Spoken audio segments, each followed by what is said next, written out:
आज बात करते हैं विटामिन डी से रिलेटेड। विटामिन डी का दांतों पे क्या इफेक्ट होता है। तो ये बड़ा मशहूर विटामिन है, विटामिन डी जो है।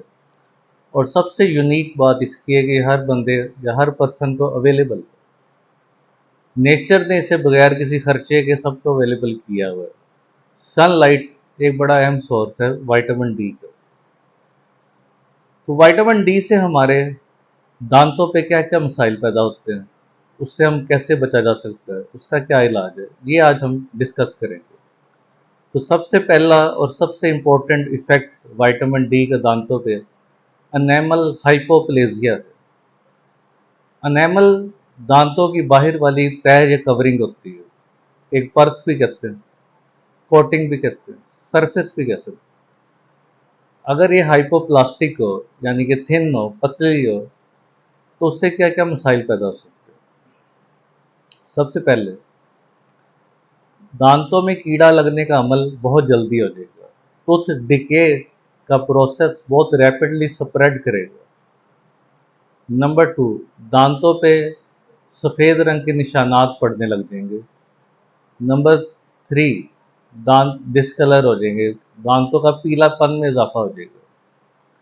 नंबर 4, दांत सेंसिटिव हो जाएंगे, दांतों में ठंडा गर्म लगना बहुत ज़्यादा स्टार्ट हो जाएगा। तो ये सारे मसाइल दांतों की बाहर वाली तह के पतले होने की वजह से होते हैं। और पेशेंट भी हैरान होते हैं उसके सारे दांतों में एकदम इतना ज़्यादा कीड़ा कैसे लग गया। तो बेसिक रीज़न इसके पीछे विटामिन डी की डेफिशिएंसी होती है, जिससे आपके सारे दांत इन्वॉल्व हो जाते हैं। जबकि पेशेंट ना कोई ज़्यादा मीठा खाता है, ना कोई कोल्ड ड्रिंक्स यूज़ करता है, डाइटरी हैबिट भी उसकी बैलेंस डाइट होती है, फिर भी दांतों में कीड़ा लगने की वजह विटामिन डी डेफिशिएंसी है। इसके अलावा कई दफ़ा जब बच्चों के दांत आते हैं, बच्चों में दांत या तो होते ही नहीं है, जिसे मिसिंग टीथ कहते हैं। यानी अगर नॉर्मल हमारे दांत 32 दांत है तो उनमें 14 दांत होते हैं, 16 दांत होते हैं, 18 दांत होते हैं। ज़्यादातर दांत मिसिंग होते हैं, उसकी वजह भी विटामिन डी की डेफिशिएंसी है। तो कलेक्टिवली अगर बच्चों में देखा जाए, दांतों और हड्डियों का जो डिफेक्ट है बहुत आम होगा अगर विटामिन डी की डेफिशिएंसी है। और इसे हम रिकेट्स कहते हैं। रिकेट्स की बीमारी होती है जिसमें आपकी हड्डियाँ और दांत बहुत जल्दी खराब हो जाते हैं। इवन कि आपकी हड्डियाँ या बाजू या टांगों में बेंडिंग आना शुरू हो जाती है, मुड़ना शुरू हो जाती है, फ्रेजाइल हो जाती है। इसके अलावा दांतों में मिसिंग होने के अलावा एक और मसला भी बड़ा अहम है। दांतों के मुंह में आने का अमल डिलेड हो जाता है, जिसे डिलेड इरप्शन कहते हैं। नॉर्मली अगर आपके दांत मुंह के अंदर बच्चों में 6 महीने में आते हैं, तो वो 1.5 साल 2 साल बाद भी दांत मुंह के अंदर नहीं आ रहे होते। ये हमारे पास जो पेशेंट आते हैं उनका बड़ा कंसर्न होता है, पेरेंट्स का, कि हमारे बच्चे के अभी तक एक भी दांत नहीं आया। जबकि यूजुअली दांत आने की उम्र 6 मंथ है, ज़्यादा से ज़्यादा 8 मंथ या 10th मंथ तक दांत आ जाने चाहिए। लेकिन विटामिन डी डेफिशिएंसी की वजह से दांतों के आने का अमल बहुत लेट हो जाता है। तो ये चीज़ आपके जहन में होनी चाहिए ताकि हम इसे रूल आउट करें कि मसला विटामिन डी की वजह से भी हो सकता है। इसके अलावा विटामिन डी के इसके अलावा भी कई रोल हैं जिससे हमारे जिस्म पे इफेक्ट पड़ता है। उसमें सबसे पहले कैल्शियम पे इसका इफेक्ट है। विटामिन डी ब्लड के अंदर कैल्शियम के लेवल को 20 टाइम्स ज़्यादा कर देता है। ये बड़ा इसका यूनिक फीचर है। कैल्शियम और विटामिन डी का एक म्यूचुअल एक रिलेशनशिप है, जिससे विटामिन डी कैल्शियम लेवल को ब्लड में रेस कर देता है। अब उससे अगला स्टेप इससे भी अहम है। अब जो ब्लड में जो कैल्शियम आ गया उसे हड्डियों और दांतों में कौन लेके जाएगा। कौन सी ऐसी चीज़ हमारे जिस्म में जिससे वो प्रॉपर उस टारगेट एरिया में जाएगा। उसके लिए हमें विटामिन K2 की ज़रूरत होती है। विटामिन K2 आपकी कैल्शियम को बोन में और टीथ के अंदर लेके जाता है, जिससे उसकी डेफिशिएंसी पूरी हो जाती है। ये तो मेन चीज़ें थी। जिस तरह बच्चों में रिकेट्स हो जाता है इसकी डेफिशिएंसी से, और बड़ों में ऑस्टियोपोरोसिस हो सकता है, हड्डियों का भुरना, हड्डियों का टूटना, ये सारे मसाइल विटामिन डी की डेफिशिएंसी से होते हैं। इसके अलावा ऑस्टियोमलेशिया हो सकता है। इसके अलावा विटामिन डी की वजह से आपकी इम्यूनिटी पे भी फ़र्क पड़ता है। आपके जिस्म में इन्फेक्शंस बड़ी जल्दी इन्फेक्शन हो जाती है, और इन्फेक्शन को सही होने में भी बहुत टाइम लगता है।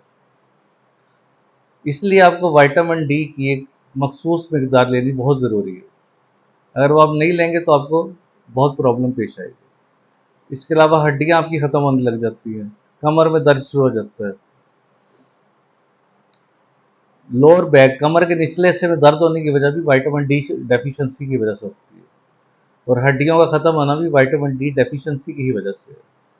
तो डाइट जो है, आपकी डाइट भी अच्छी होनी चाहिए, जैसे मिल्क है, उधर से आप विटामिन डी आपको आ जाता है। और भी डिफरेंट सोर्सेज हैं, या कोई सप्लीमेंट्स आप ले सकते हैं। तो usually vitamin D 20,000 international unit per day required होता है आपकी डेफिशिएंसी को दूर करने के लिए।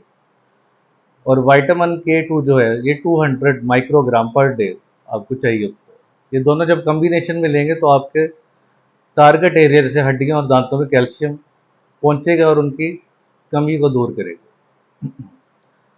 तो इसलिए जब भी आपको ये मसला हो, अपने बच्चों पे खासतौर पे नज़र रखनी है कि उनके दांत नहीं आ रहे, या दांत थोड़े आए हैं नॉर्मल से, या दांत आने का अमल बहुत लेट हो गया है, या उनके दांत अच्छे खासे थे, दांतों में एकदम सारे दांत खराब हो गए, उनमें कीड़ा लग गया, उसमें सारे दांत इन्वॉल्व हो जाते हैं। इवन के दांत हिलने लग जाते हैं, क्योंकि दांत जिस हड्डी के अंदर होते हैं उस हड्डी का भी लॉस होने लगा, वो हड्डी भी ख़त्म होने लग जाती है विटामिन डी की डेफिशिएंसी की वजह से। तो जब तक आप विटामिन डी नहीं लेंगे तब तक आपका मसला रिजॉल्व नहीं होगा। इसका आइडियल सोल्यूशन यही है कि आपको जब डाउट हो तो आप अपने फिजिशियन से कंसल्ट करें। उसके बाद विटामिन D3 का टेस्ट होता है, तो टेस्ट करके अपने ब्लड लेवल देखें विटामिन डी का क्या लेवल है। अगर तो आपकी डेफिशिएंसी है तो उसे आपके विटामिन डी को लेना बहुत ज़रूरी है, क्योंकि कुछ डेंटल प्रोसीजर हमारे पास ऐसे होते हैं, जैसे आर्थोडोंटिक्स होता है जिसमें जबड़े को भी सही करना पड़ जाता है। उसमें कुछ ऐसी अप्लायंसेस लगती हैं जिससे जबड़े को आगे पीछे कर सकते हैं, उसकी ग्रोथ को मॉडिफाई कर सकते हैं। लेकिन अगर विटामिन डी की डेफिशिएंसी बहुत ज़्यादा हो तो फोर्स आपकी हड्डी को ब्रेक भी कर सकती है और उसे डिफॉर्म भी कर सकती है। इसलिए विटामिन डी की एडिक्वेट अमाउंट आपके जिस्म में होना बहुत ज़रूरी है, जिससे आपकी इम्यूनिटी भी बेहतर होगी, आपकी हड्डियाँ बोन स्ट्रांग होंगी, टीथ स्ट्रांग होंगे, और आपके दांतों में कीड़ा लगने का अमल भी नहीं होगा। तो thank you for coming to my channel. उम्मीद है आपको ये इन्फॉर्मेटिव वीडियो अच्छी लगी होगी। तो फ्यूचर में वीडियो देखने के लिए मेरे चैनल को लाइक, सब्सक्राइब एंड शेयर करते रहें। Thank you.